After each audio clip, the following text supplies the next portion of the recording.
Hey guys, Jen here in the Northview Model Shop. I want to do a little response video to the ones that have been going around lately of who are you and what do you do, which is funny because it's the Beaver Scout logo, motto. It's something I just joined as well. Way back when I was in high school, I got really right into the Dean guitar discussion forum, and I actually posed this question out, and it was a huge thread that went on for months. Thousands and thousands and thousands of comments and posts, and it was a really good, successful post. So that's why I feel this is a really awesome topic. So I'll dive in. As you know, my name is Jan Heyer. I'm 30 years old, from Nova Scotia, Canada. Family, my wife Christy. We have 2 kids, Andrew and Kaylee, and 1 on the way, due in the next couple months. I, by trade, am an automotive service technician. I'm Nova Scotia mechanic licensed. I work for Johnson Equipment, work at the local Michelin plant as a mobile equipment technician. I've been at the plant for now going on just over 8 years. I worked for another company there. The company that I worked for lost its contract. We got forcefully bought out by an American company, Raymond. Johnson is the Canadian association. Anywho, I got hired on there as the site contact, supervisor. I guess site contact is supervisor without the pay. Just the way it is. So just make sure, what I do there is just make sure all the mobile equipment, be it forklifts, pallet jacks, scissor lifts, personnel buggies, anything like that, is up and running. And it's sometimes a demanding job, and the plant is a very, very harsh mistress. But I seem to so far keep it together, so we'll see how long it lives. The rate there is not so great for survivability. A lot of people's marriages fall apart because it's just so demanding.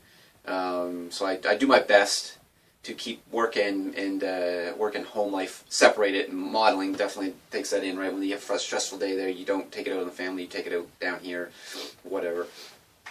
Anyway, enough of that.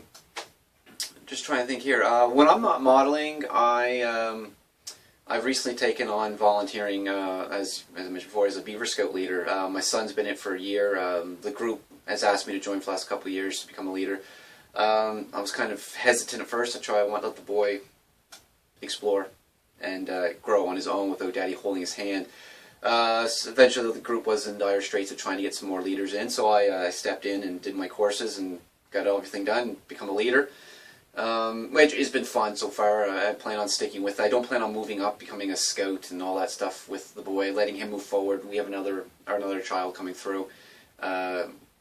If he's interested in it too, he'll move up through, but I'll probably stick with it as long as I'm still interested. It's great for the community to volunteer. I'm just trying to think what else. Past work and stuff like that. I don't know if anyone's familiar with the Wheaton's furniture line. I know they've expanded into the States since I left, but their base is just in my hometown. I worked at their production facility straight from high school, in their finishing shop, doing the final finishing and all their fine, upper end furniture.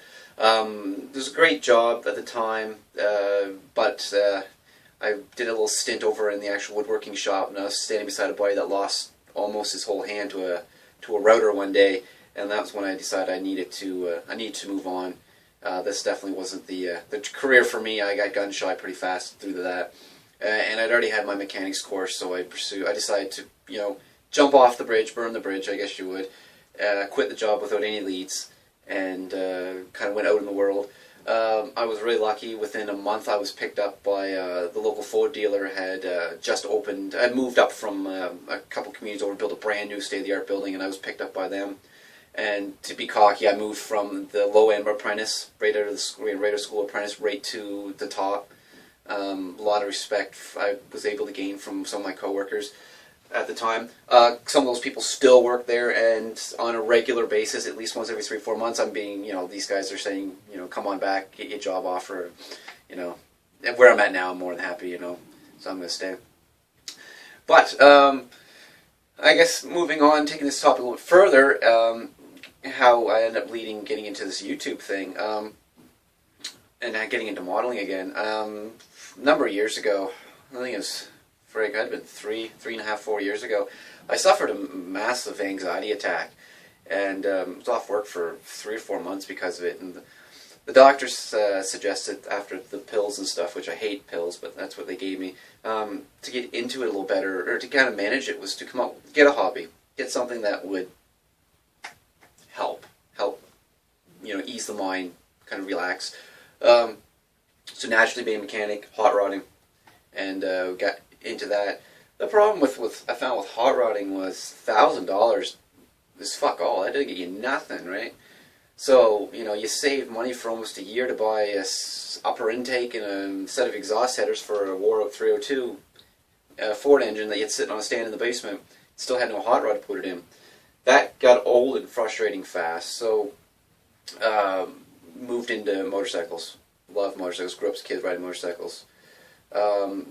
Once again, $1,000 doesn't get you shit when it comes to motorcycles. Didn't even save enough to buy motorcycles. So I got into, kind of brought my standard down a little bit. Instead of wanting to get a crotch rocket, I ended up going and getting an old XL80 dirt bike Honda. It was what I had when I was a kid. And tuned that up.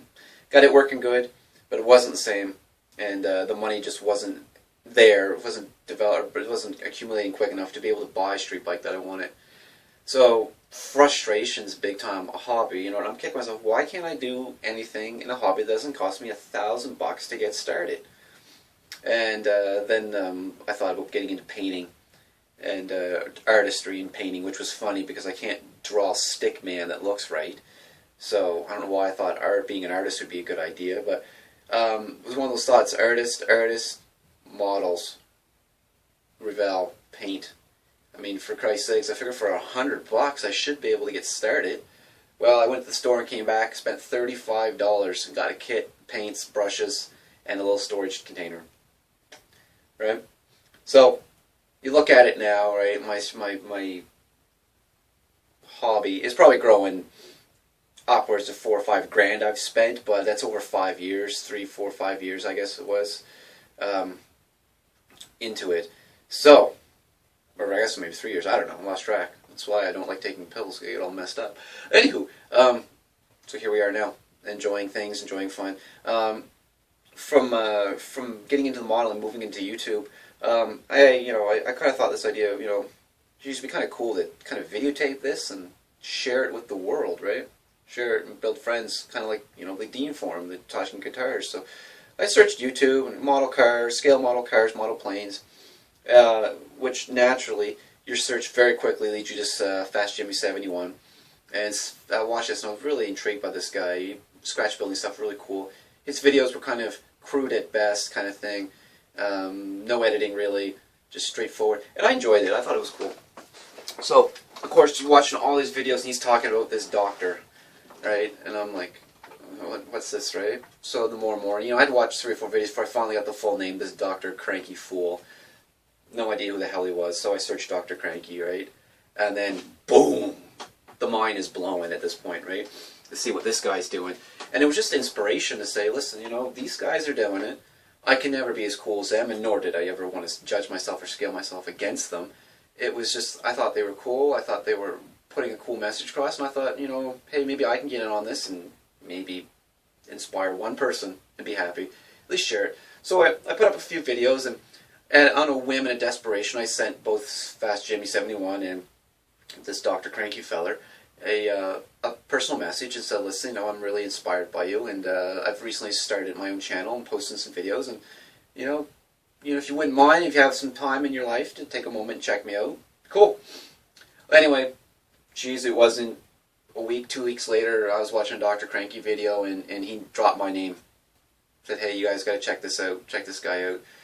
This Jan feller, this Northview Model Shop, and my world exploded at this point. It was wicked. I had subscribers coming left, right, and center. A couple weeks later, maybe a month later, this Atomic Dog feller, he did a video, dropped my name again, and all of a sudden the subscribers went from, I think I had 4 or 5, which are mostly family. I gained 4 or 5 people. Jonathan Milbury was probably the first of my non-family subscribers, which was really cool, and that was greatly appreciated. Him and I have become pretty good friends over this. Anyway, Dr. Cranky, Atomic Dog, before you knew it, there was 200 subscribers. 300 subscribers, 400 subscribers, now we're up to almost 700 subscribers. It was bigger than I'd ever thought it'd ever become, right? And so for that, you know, I definitely give a big thanks to Dr. Cranky, who gave me the big break I needed to really get going, which then opened the floodgates to everybody else, the Atomic Dogs, these guys like that, Scale Model Addict Scott over there. You know, it absolutely blew my mind at CAMS last year. I kind of stood at this booth and I'm like, these models that are at this booth look really familiar. I looked up and I said, that guy kind of looks familiar. He looks at me and he goes, I watch all your videos. And once again, boom, exploded my friggin' mind that somebody out there watched my videos and thought they were cool. And you know, unfortunately, I was just so starstruck when I met Scott that I didn't have time to process and talk to him and meet, you know, actually meet with him quite a bit. Just kind of sat there awestruck and, yeah, cool, man.